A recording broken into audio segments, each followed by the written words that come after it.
Hello, everybody. Welcome to the Merlin the Mighty podcast. I've got a very special guest with me today. I've got a Mr. Frank Klepacki with me. Now, Frank here has been working in video game composition for some time. He's actually worked on some rather important titles like Dune 2, as well as a lot of stuff with the Command and Conquer series. And he's also a musician that has worked on several solo albums, and he's even a voice actor, among other things. So, how you doing today, Frank? I'm doing great. Thank you very much. Appreciate the intro, and thanks for having me. Oh, no problem, man. Oh, Yeah. no problem, man. Now, I was Now, curious, I was honestly, curious, looking up a bit honestly, looking about up you. a bit about you. Tell me, how exactly did you Tell get into me, composing video how games? exactly did you get to compose video games? So I started at a pretty young age. I basically started as a video game tester, and that's how I kind of got the idea of a company to begin with. I was still in high school at the time, and it was kind of my summer job.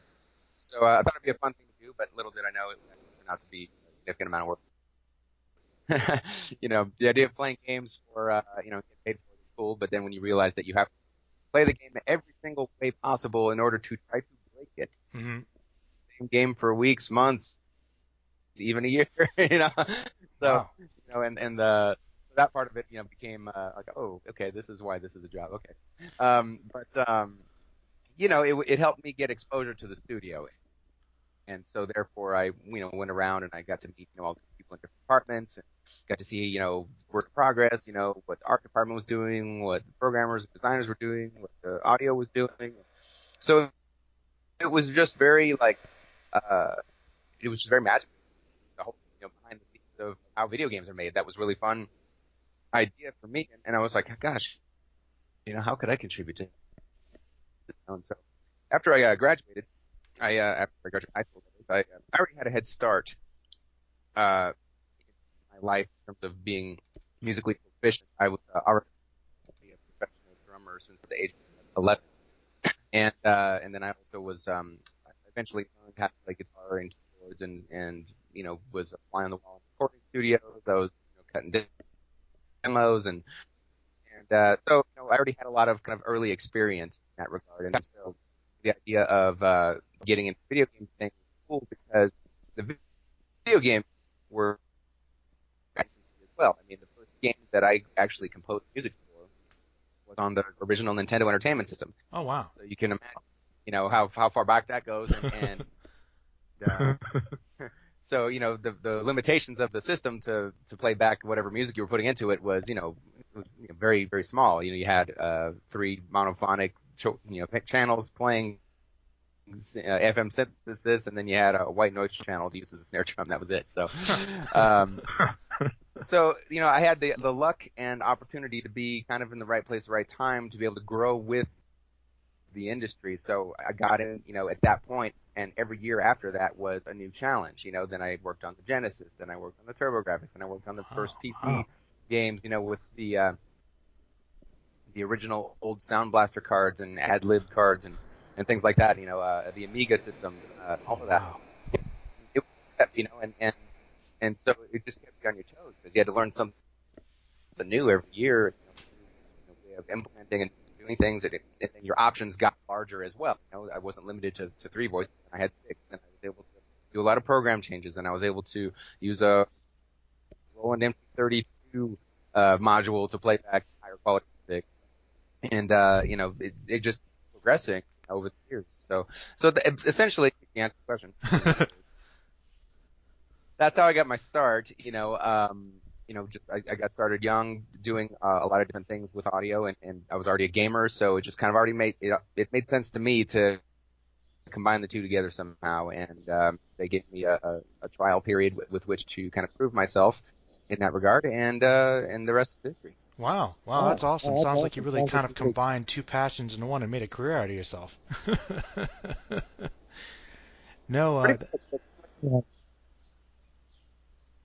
Go ahead.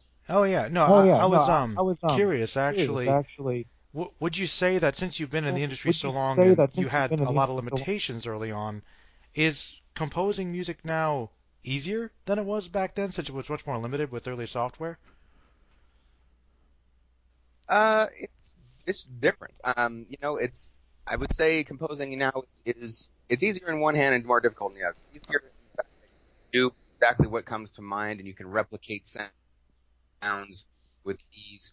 The tools that are available to us now are ridiculous in terms of just the quality level and Hmm. when what you can do. I mean, you can mock up an entire symphony orchestra and make it sound pretty realistic. Um, you didn't have the ability to do that back in the day, naturally.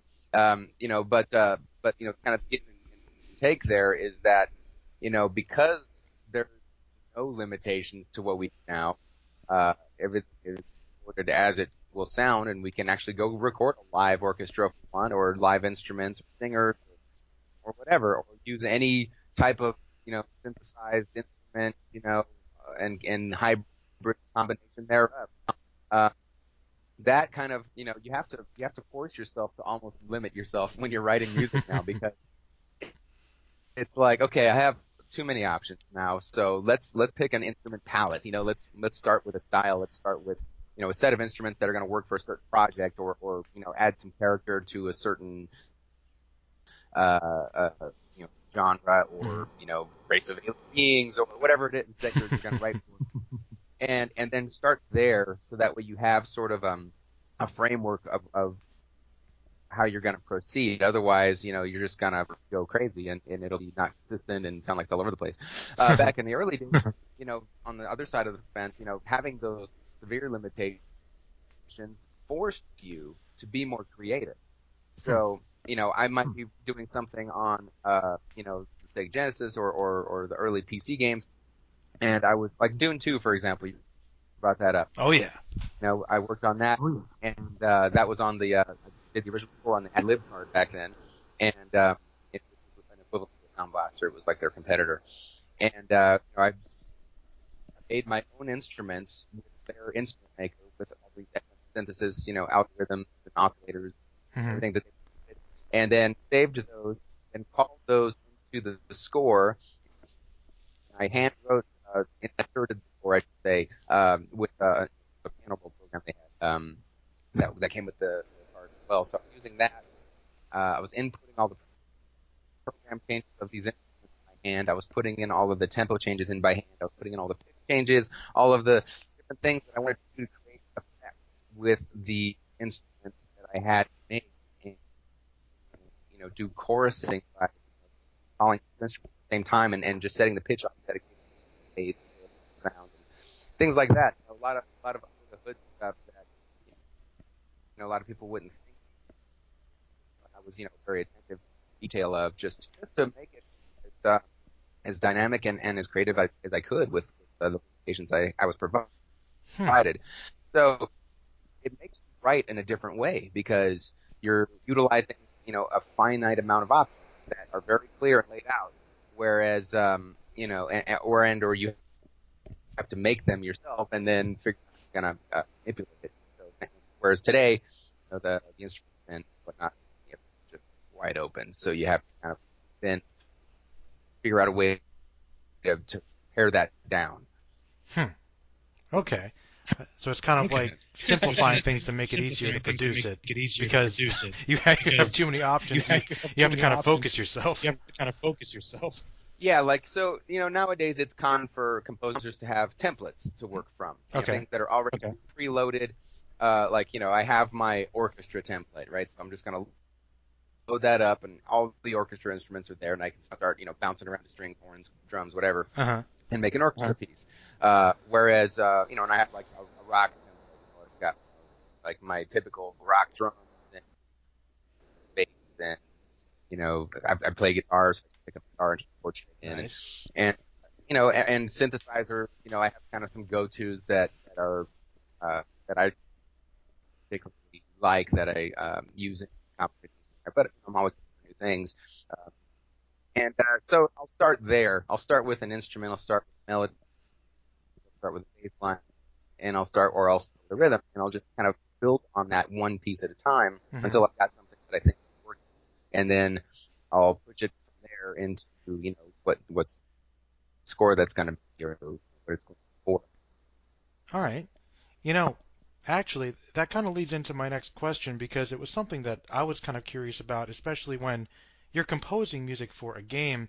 I wanted to kind of ask you, how exactly do you gain inspiration for a type of piece? Like, for instance, if you're working for a certain game, do they have a general type of sound they give you? Do they give you images or an outline of the game, or do you just kind of go off and it's very vague and you come up with whatever you want? So it depends. It depends on how far along the game is. Like, I've been fortunate that I've worked in studios like Westwood Studio and Petroglyph, where Hmm. I was the on staff guy. Senior composer there. At Petroglyph, I was audio director, and I would see these games basically get made from start to finish. Ooh. Uh, so I got the opportunity to be part of it early on,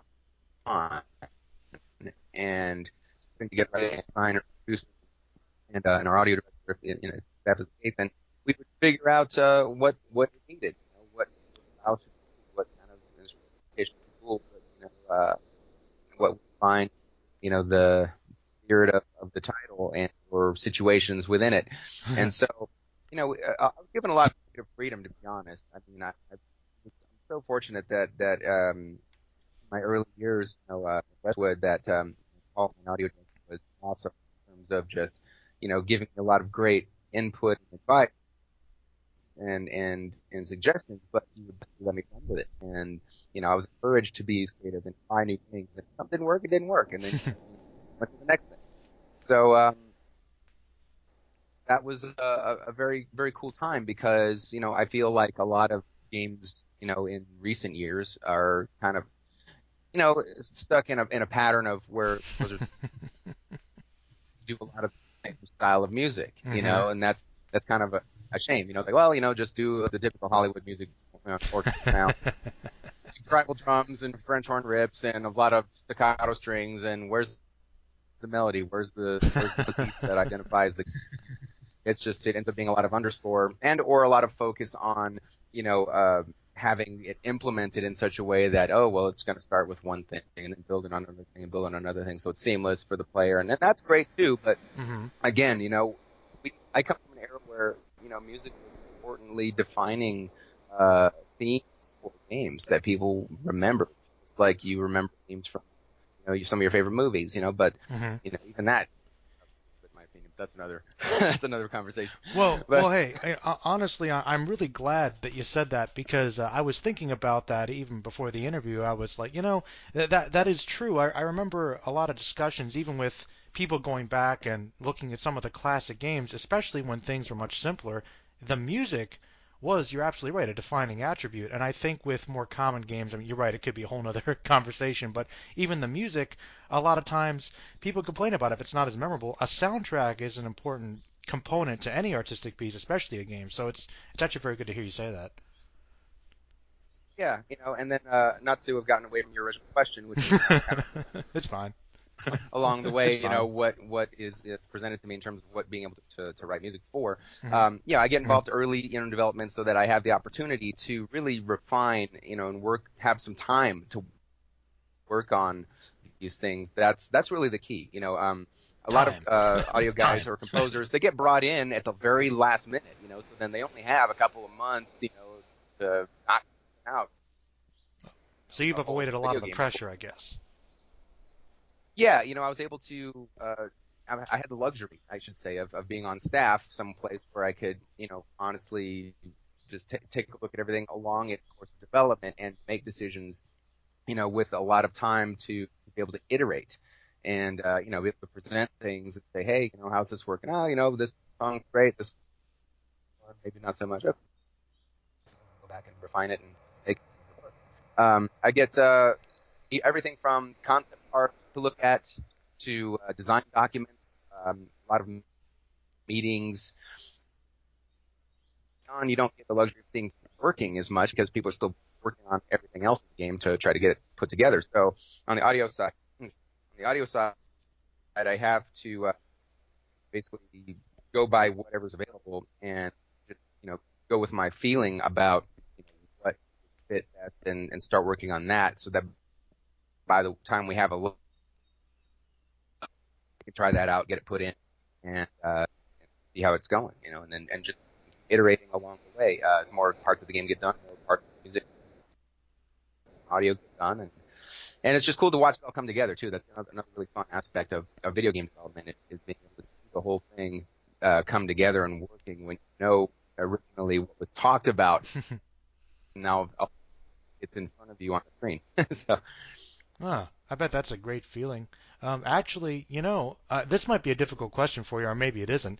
But all right, Frank, tell me, what's the most interesting project you've been a part of in terms of, I guess, composing music or really anything else? But what strikes you as one that you really think of as having a really impactful memory for you? there's too many to list. Well, please, give me a few. That's fine. But right off the top of my head, I always default to Star Wars Empire at War. Oh yeah.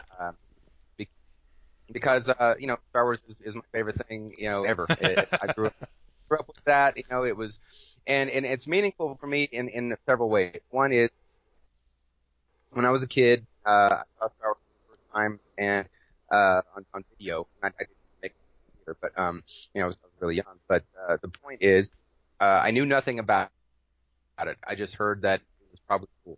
That was the only thing that I had any idea about. So, start the movie. What's the first thing that happens? You see, you hear John Williams' huge, big fanfare that that whole.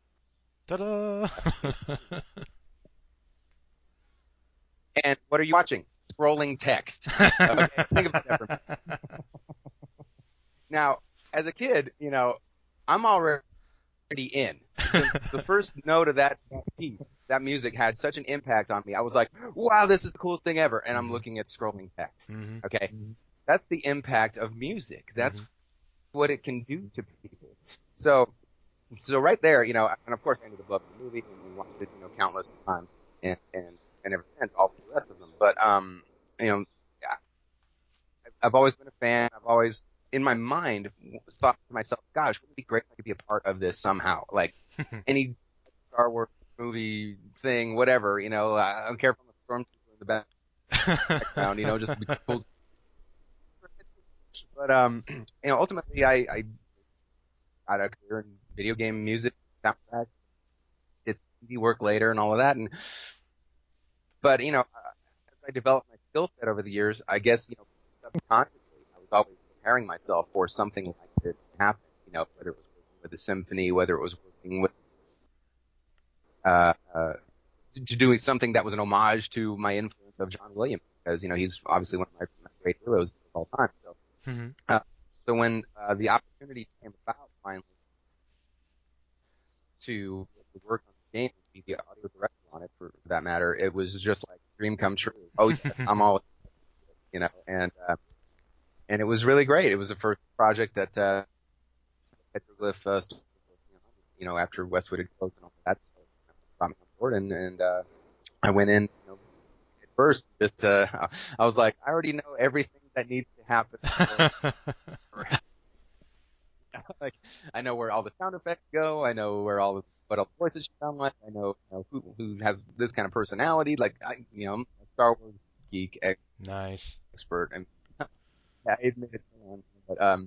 But I know John Williams scored back of my hand too. So as it was interesting to me because as a fan, I wanted to do this game justice. And we were really focused around kind of the original trilogy setting. So I was like, all right, I'm not gonna go out of my way to put my stamp on this. I'm going to do what's right.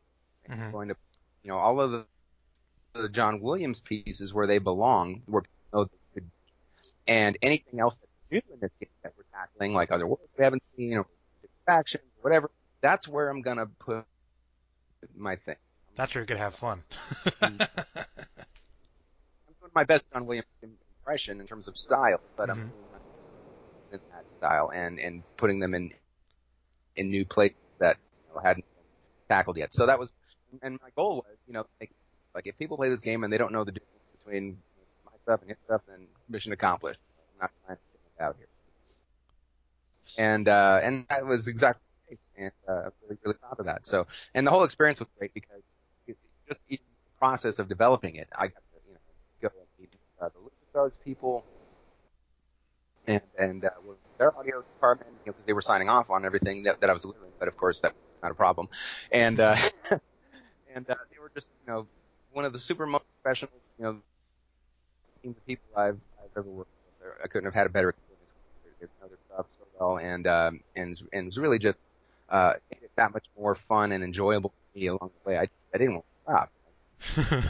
We did, development on Empire at War. We did another 2 years on, or almost that, Fortune of Corruption, the expansion for it. hmm And so I got 4 years of my life doing nothing but Star Wars. I wasn't happy, man. I got to go to Skywalker House, get that, and it was fantastic. Nice. So that's my most favorite experience. And now I love the fact that they're doing all these movies now, because it's like, God, a new Star Wars movie every year. Are you kidding? I'm like, well, hey, if there's an opportunity there to ever get into that aspect of it, I would chomp at the bit for that. Whether it's a scoring gig, for one of the spin-offs, or just showing up on set as an extra. Like I said, I don't care. Just anything Star Are Wars, they? I'm good. Oh So man, that's one great experience. I mean, I've got felt plenty of others. Command and Conquer obviously is the the bread and butter. big that I'm most well associated with, and that was really because there are of course so many games franchises did, but one of them had their own special thing that I always remember.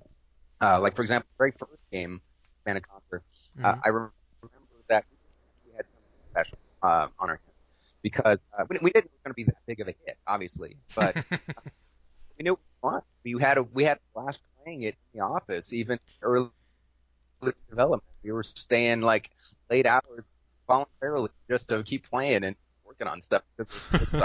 Wow. We were doing fun stuff with video, and it had its kind of campiness, to it, but it had its character. Yeah.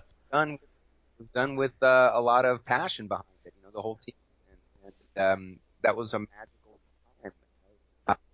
That come together, and that was where I was really allowed to experiment. I mean, that soundtrack is very diverse style, and I was still very young in my composer. I think it was one of the first games that had full audio playback, from WAV files rather than the MIDI stuff we were doing before that. So I'm using real synthesizers and guitars and everything else in this kind of the first uh, foray, jump into that foray there. So it was exciting just in all aspects, production, playability, all of that. And then when it came out, it just went gangbusters. We were just like, oh, cool. So everybody was fired up, and Red Alert came right after that, and that Alert. opened even further. So it was such a surprising experience in that I had no idea that people would become fans of the music alone. You know, Oh yeah, absolutely. When Command and Conquer came out and it did so well, there was talk they wanted to do a CD soundtrack release, and that was like not common at the time. I hmm was like, wow, that's pretty awesome. And there was people buying them, picking them up or whatever. So I thought, okay, well, there must be a small percentage of people that are just diehards into the game music, and that's all that is, not a big deal. Then Red Alert came out, and the floodgates just opened, and so many fan mail coming in about the music and the soundtrack, and I'm just like, oh my god, That's awesome. this is way bigger than I think. We just set out to do cool. We had no idea that it would resonate with it that well and that extreme. So, it was very amazing and humbling experience because you don't expect that. And when it happens, you just can't help but feel great about it. But at the same time, it just opens your eyes to a whole other world out there. You know. Huh. That's very insightful. I'm kind of curious because I know that your music has touched a lot of people, and I mean, I think the Command and Conquer stuff was pretty awesome. I think it differentiates a little bit though from obviously the John Williams kind of inspired scores with Empire at War. Now, I'm curious. I want to kind of deviate a little bit because I know I did check a little bit of this out. Besides the video game music, obviously, you have some. I think you have some solo work as well, and you think you perform with some bands too, right? Yes, indeed. Yeah. I have 8 solo albums out right now.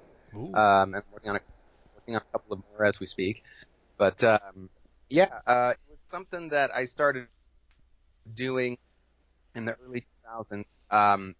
Basically out of just wanted to see, if there was more interest in that beyond mechanical thing, because I knew a lot of fans loved that kind of music, and I enjoyed writing it. And I was, I had a recording studio at home as well, and always working on stuff there. I actually had mirrored my equipment at home that I had at work, so I could bounce back and forth between both workstations. If I had an idea in one place, I could get to the next place and finish it there, or whatever. So it was just very convenient for me as a creative to get ideas out when I needed. Anyhow, working at home though, I developed quite a few ideas that I didn't think were necessarily a fit for the games, but were done in the spirit of them, or whatever I was feeling at the time. And I thought, well, I got this kind of random collection of songs. I should just put out an album and see if people dig it or not. And so that was the first album I put out, which was Morphscape. And it was just, very, synthesizer, hybrid rock, Hmm. reminiscent of some of the Panic stuff, but goes in a few different directions, that necessarily a fit otherwise. And so, and it did fairly well. So I was like, okay, well, this is cool. Maybe I'll keep doing this. Then I got a little bit more on the album because now I was in a position to kind of write them all within the same time period rather than let so much time go by where I've got one here, one there, and all of that. So, Hmm. so the next one, Rock Yeah. came out with very much, vibe and much more consistent in terms of the production, overall kind of style of it. So that one is kind of getting more refined there. And I just kept doing them ever since. It's always it's a passion for me. I enjoy doing it. I don't expect any big reward from it. It's just like, hey, I know people out there listen, so I'm happy to keep doing it. Hey man, I've been listening to some of your solo stuff. I think a lot of it actually pretty rocks. I definitely agree. What I noticed from the first album, it seemed like you got a little bit more refined and it was a bit more of a cohesive sound throughout. Now I know that you said obviously John Williams was one of your inspirations, obviously seeing Star Wars and just seeing the impact of the music, or rather hearing it. But are there any other artists or bands that inspire you that you may emulate? Oh, absolutely. Vince Cola is definitely the next name in line there for sure. I always give him a shout because he is to synthesizer progressive music in movie soundtracks. What John Williams, as far as how I think about him, because he was so innovative and had such his own style. The first movie that I saw with his score in it was the 1986 release of Transformers animated, Yes. and so and I was a huge Transformers fan too. That's another, like, my other favorite IP of all time is Transformers, because Nice.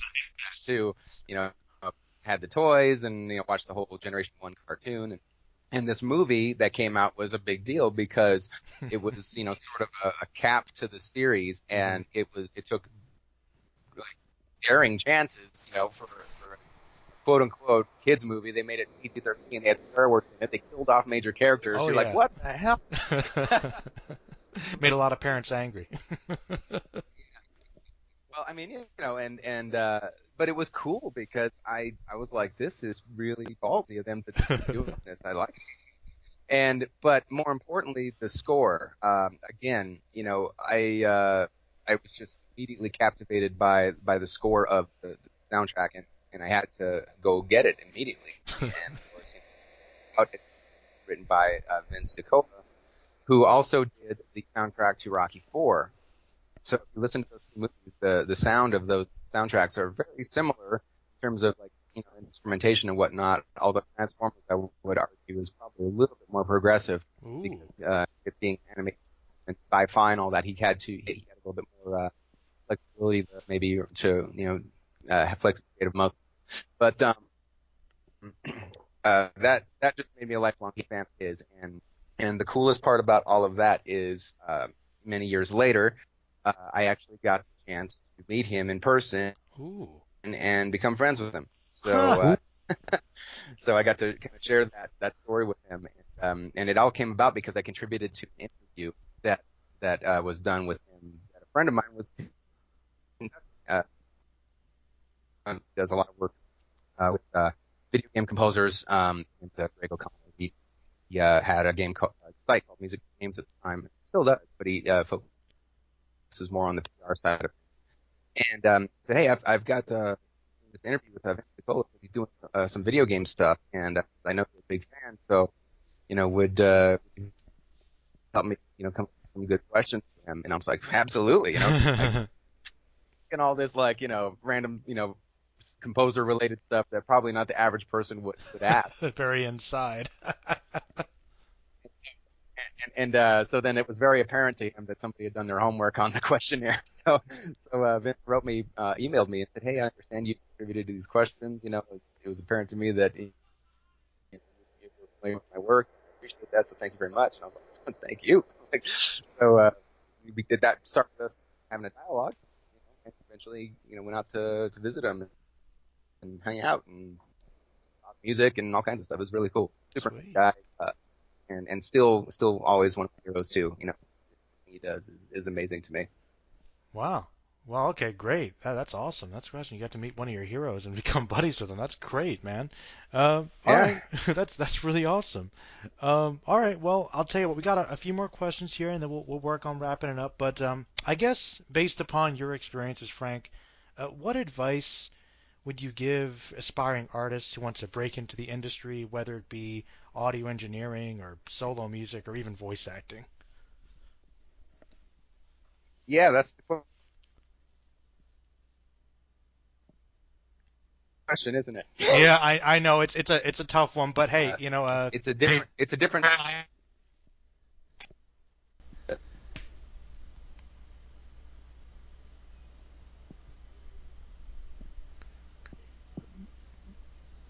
You still there? oh yeah, I can still hear you. I think we got cut off for a second there. What did you answer me? Was it a tough question? You're thinking on it, or is it things are just different now?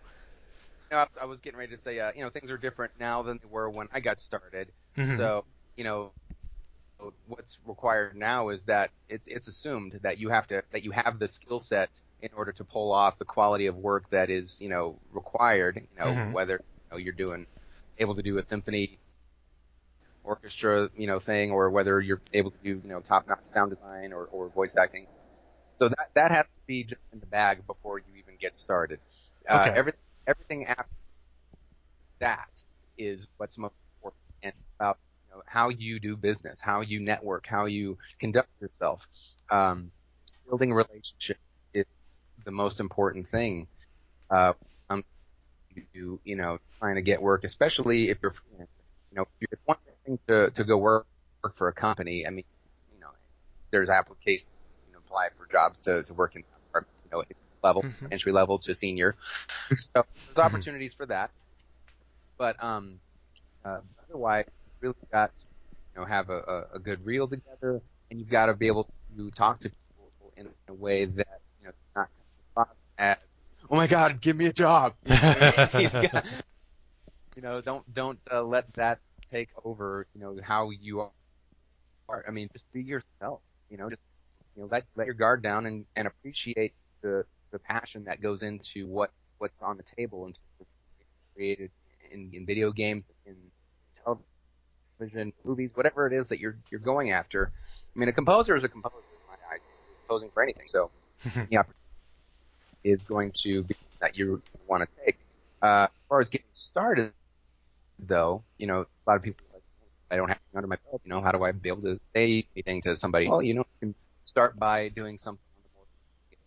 A lot of developers doing mobile titles, iPhone, iPad. There's modding communities out there that have been around since for as long as I can remember that are doing their own content for games just for fun and just for free, just for the fans. But that gives you experience. That's the point. You get your hands dirty working on gaming stuff, creating content, new assets, and so if you contribute to that, at least you have something you can say, hey, I contribute to the mods out there. You can take videos off of gameplay and rescore them, or show what you could have done, for your take on it and whatnot. So those are some starting points. But other than that, it's important to just talk to people and be straight up, be yourself and be a peer, rather than somebody who's trying their hardest to scratch their way in. That's the most important thing I can say, because if you rub someone the wrong way as a first impression who doesn't know you, then obviously that becomes a problem because now you've already closed that door. So there's conventions like GDC that's out there, where all the game developers go and you can introduce yourself to people there. E3 where they're showing off titles that are up and coming. You get a chance to meet designers and producers of these games and talk to them about them and just talk about the passion behind it.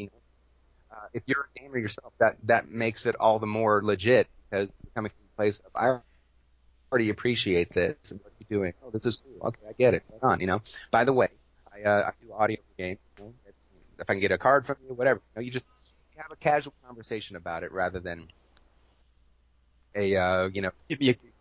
So that's probably the best advice I give. I'm a freelancer myself now. I've been for the last couple of years now, contracting for multiple different aspects of games. So I'm not just music, voiceover, casting voices, sound design, whatever comes my way, and I love it because it's all interesting to me, and I've done it all forever, and so it keeps the brain fresh because you're not focused on one thing and burning out on it. Switch it up. I've got a kind of gig now. So it's fun. I enjoy it a lot, and as long as people that want to get into it really are passionate about that and doing it, then that's great because that just means you can enjoy what it is you're doing, what level you're at. Wow. You know what? That sounds like a lot of great advice. I mean, you're right. Passion definitely is the key, and just kind of pushing forward and being yourself. I think that's good advice for anything, honestly. But all right, Frank, once again, thank you for coming. I got one final question for you, and it's going to be an opportunity to plug some things. So tell me, Frank, what projects can we look forward to from you in the near future? All right. Well, I just recently finished doing all the audio, music, and everything for a game called Forged Battalion. That's developed by Petroglyph and published by Team 17. Actually, recently just did a streaming game event with them, so that was kind of fun. But that's a new RTS style game. You can customize your units in your own sort of fashion by adjusting the different weapon types and different vehicle types and kind of together in whatever way that you want. So just did that, and I'm like I said, I'm working on a couple of albums right now. I'm not quite ready to release information about yet. One of them I will say is in line with the rest of my work. The other one is going to be a straight up heavy metal album. That's as much as metal, huh? Okay, cool. Yeah, so I'm really excited about wrapping those up. Hopefully both will be released this year. That is the goal. The last album that I released before this was an album called Digital Frontier, and it was very much an EDM style album, but it was done more in my way, in my sort of approach for songwriting. And it's kind of a funny project to talk about because I basically did it on a dare. Those things where I'm listening to when EDM started becoming a little bit more mainstream in radio. Like, what's the big deal with this? It's just next side dance music. No big deal. Like, all right, you know what? I'm going to put my mouth, money where my mouth is, and I'm going to go ahead and do it. So I did an album of that style, and it was very, very easy to write it for me, but it was harder to produce. It was kind of a different thing. I got much more of an appreciation for it because all of the techniques that are involved in making that particular sound of the different the ways that they use that particular synthesizers, the oscillators that sort of wobble everything, and the side chain compression technique, and all of these things that I was like, oh, okay, if I want to make it sound like that, I've got to utilize some of these production techniques. That's just pretty interesting. So it was a nice journey to go on, and a lot of fun just for that reason, because I picked up some production tricks along the way. But other than that, yeah, went out and worked on it, and I got to throw some guitars in some way. All right. Cool. And then I performed.